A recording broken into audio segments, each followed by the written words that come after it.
Bonjour bien-aimés, que la paix et la grâce soient données de la part de notre Seigneur Jésus-Christ. Encore avec un immense plaisir, nous vous retrouvons ce matin pour partager la parole de Dieu qui est le pain de vie. Dieu nous a accordé à vous et à moi le privilège d'être comptés ce jour du nombre des vivants. Pourquoi? Parce que la vie est un don qui vient de Dieu. Et ce Dieu ne voudrait pas que nous marchions dans l'ignorance. Il voudrait que nous ayons la connaissance des mystères de la vie, mais ce par Jésus-Christ lui seul. Aussi, quelle que soit l'heure de la journée, le lieu où ce message vous parvient, bien-aimé, vous êtes un privilégié. Le Seigneur apporte non seulement une réponse à une préoccupation de votre vie, mais par-dessus tout, le Seigneur voudrait que vous parveniez aussi à la connaissance de sa personne, afin que vous ayez part à la vie éternelle, celle qui est abondante, celle qui n'aura pas de fin. Aussi, nous bénissons le nom du Dieu vivant par Jésus-Christ. Merci Seigneur. Hier, nous avons commencé un enseignement sur le nom, ses influences ou ses implications spirituelles. Et beaucoup de choses ont été dites là-dessus, bien-aimés. Nous avons appris par exemple que on ne donne pas un nom au hasard, parce que dans chaque langue, chaque nom a une signification. Et cette signification a une influence dans la vie de celui qui le porte. Nous avons aussi vu que le nom, donner un nom, donne une prééminence du donateur sur celui qui le reçoit. C'est-à-dire, celui qui donne un nom a une autorité spirituelle sur celui qui le reçoit. C'est pour ça qu'il ne faut pas laisser n'importe qui donner des noms aux enfants. Quand on ne connaît pas l'identité spirituelle d'une personne, il faut faire très attention. Voilà pourquoi nous avons signalé, par exemple, les pièges de l'ennemi dans ce phénomène des homonymes que nous connaissons ici chez nous en Afrique. Et nous avons dit dans notre langue vernaculaire qu'on dit mbombo pour dire homonyme. Il faut faire attention à celui qui est le mbombo de ton enfant, à celui qui est ton mbombo, qui t'avait donné ce nom. Parce que nous l'avons vu, il y a des familles qui tiennent des malédictions qui relèvent du nom ou alors de celui qui avait donné le nom.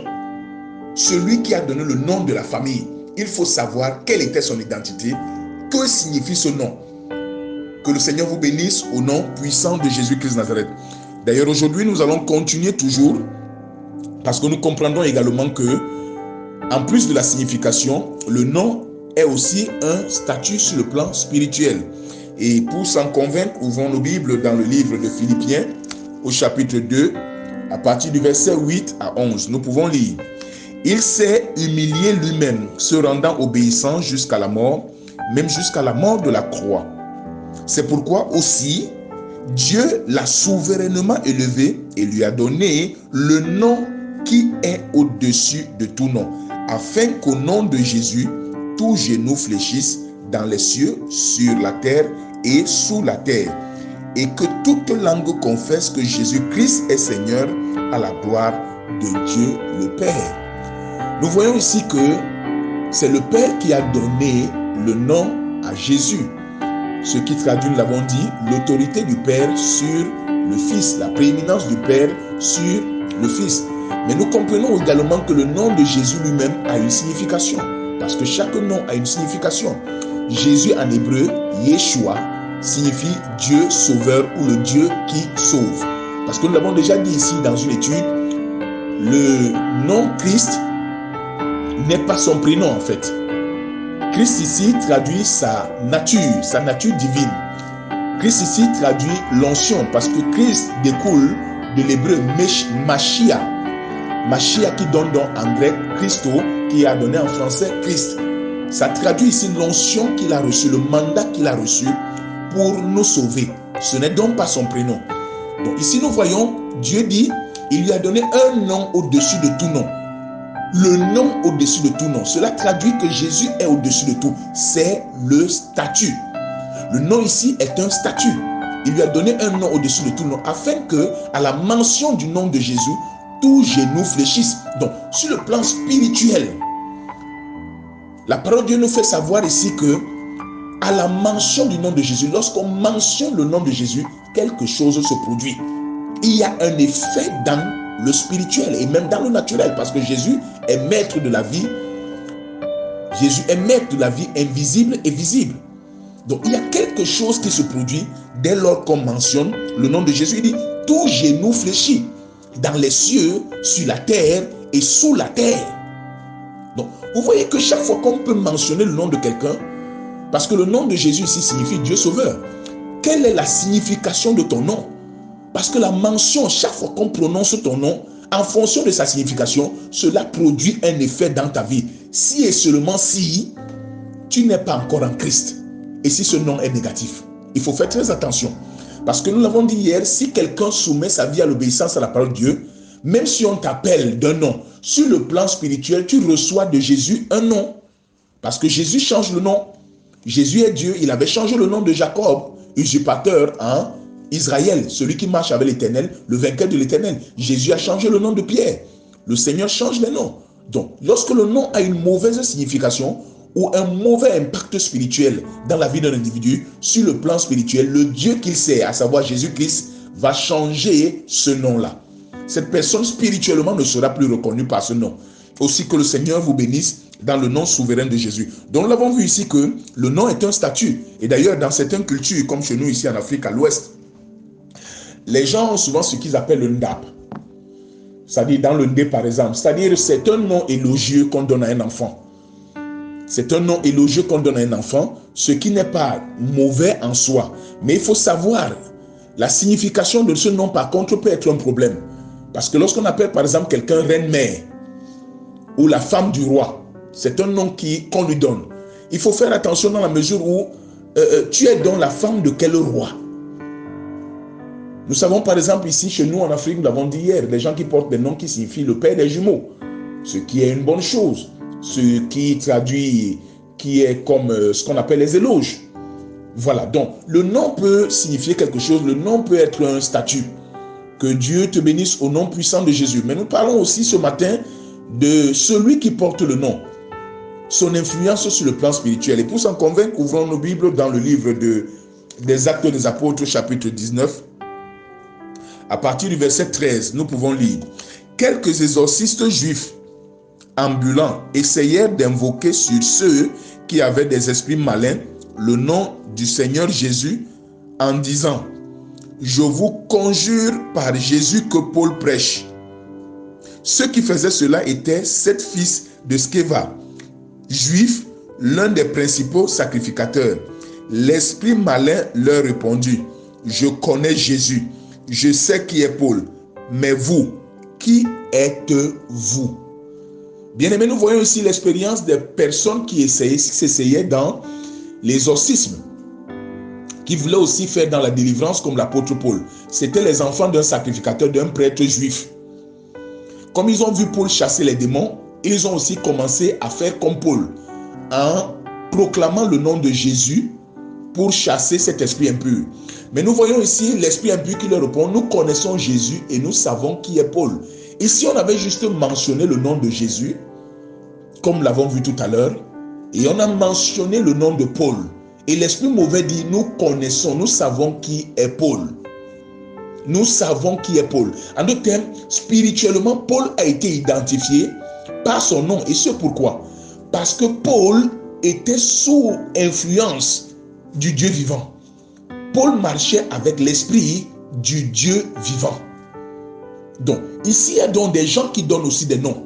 Si on a pu dire ici, nous savons qui est Paul, parce que Paul avait reçu un nom. À partir de son nom, les esprits mauvais ont reconnu cette personne. C'est aussi de même pour l'autre côté. Lorsque quelqu'un reçoit un nom négatif, l'esprit qui a inspiré ce nom reconnaît l'origine de ce nom. Et il va agir en fonction. S'ils ont reconnu Jésus et Paul comme appartenant à Jésus, comme appartenant à leur ennemi, parce que Jésus combat les œuvres des ténèbres.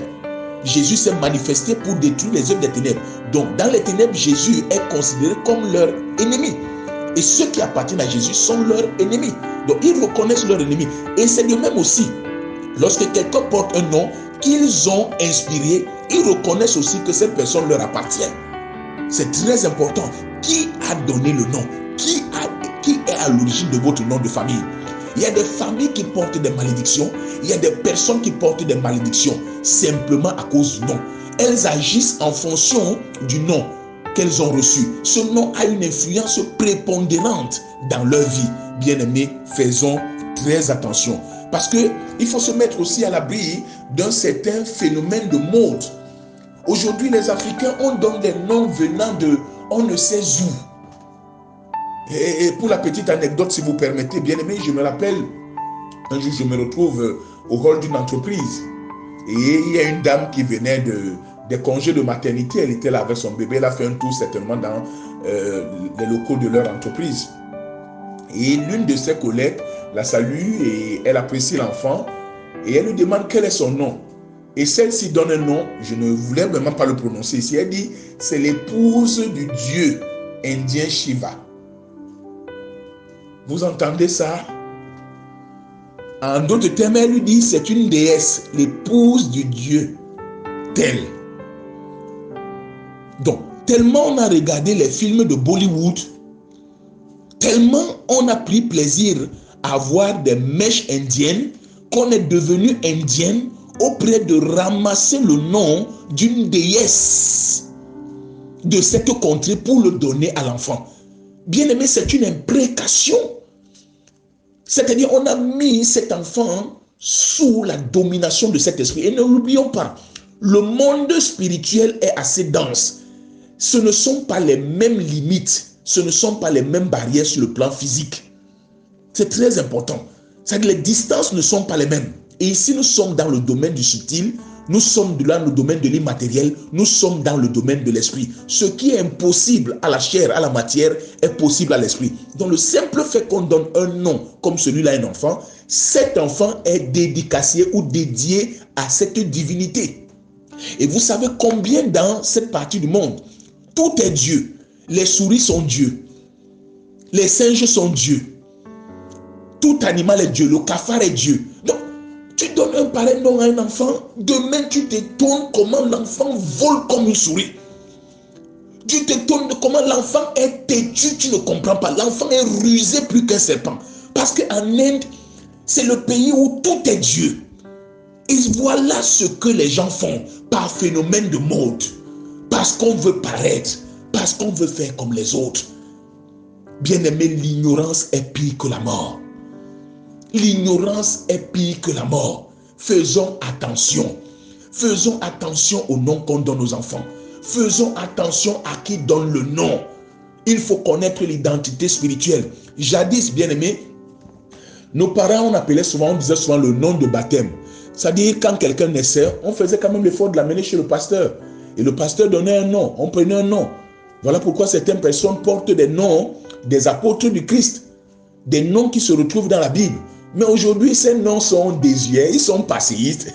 N'essaie pas de donner à un parent, s'il venait à te voir pour que tu attribues un nom à un enfant, un prénom à un enfant, et que tu oses dire Abraham. Il va te dire que c'est quoi? Mon enfant peut porter un vieux nom comme ça. Je n'ai pas dit qu'il faut donner aux enfants le nom d'Abraham. Non, je ne force pas. Mais je voudrais dire ici que c'est des noms qui ont des significations. C'est le père de la foi. Ces noms bibliques ont des significations. À défaut, tu peux prendre un autre nom. Mais un nom, n'est-ce pas, qui soit prophétique, un nom qui soit positif, un nom, n'est-ce pas, qui apportera des grâces à la vie de cet enfant si toi-même tu es soumis à l'obéissance à la parole de Dieu. Donc ne donnons pas les noms juste pour plaire aux autres. Ne donnons pas les noms par phénomène de mode. Il y a une période ici où on ramassait les noms dans les films et on les attribuait aux enfants. Tu trouves une femme, elle donne à son enfant le nom de Blake Carrington. Est-ce que tu connais Blake Carrington? Ceux qui ont été de cette époque comprennent de quoi je parle. Tu connais de où est venu ce nom? Qu'est-ce que l'industrie cinématographique veut véhiculer à travers ce nom? Nous ramassons des noms dans les cinémas, nous ramassons des noms un peu partout sur les affiches, nous ramassons des noms sur Facebook et on les attribue aux enfants et ces enfants portent de lourds fardeaux. Eux-mêmes aussi, des décennies plus tard, des générations plus tard, pourront donner ce nom à leurs enfants, aux enfants de leurs enfants. Et on retrouve ainsi un nom qui est étranger à la famille, un nom qui n'a pas une signification, un nom bien aimé qui est de nature à porter une malédiction dans la famille. On l'attribue ainsi à un enfant et de génération en génération, ce nom continue à courir. Bien aimé, que le Seigneur vous bénisse. Vous qui écoutez ces choses, le monde spirituel ne laisse pas place à l'ignorance. Soit on connaît et on bénéficie des faveurs, ou on ignore et on en souffre. Bien aimé, nous espérons que vous avez été bénis abondamment par ce message. Nous répondons au 237 699 52 72 96, c'est notre numéro. Si vous avez d'autres préoccupations, quel que soit le sujet, bien-aimés, nos oreilles vous sont tuies. Nous pourrons apporter une réponse par la grâce de Dieu. Mais également, si vous avez été béni par ce message ou par un autre message, bien-aimés, et que vous voulez apporter votre soutien à ce ministère, de quelque manière que ce soit, bien-aimés, nous sommes également à l'écoute, nous vous recevrons également, et que le Seigneur vous bénisse pour cela au nom de Jésus-Christ de Nazareth. Ceci dit, bien-aimés, portez-vous bien, que la grâce de Dieu abonde dans vos vies, que le Seigneur vous fortifie, que le Seigneur vous apporte tout ce dont vous avez besoin, dans le nom souverain de Jésus-Christ de Nazareth. Bonne journée à vous.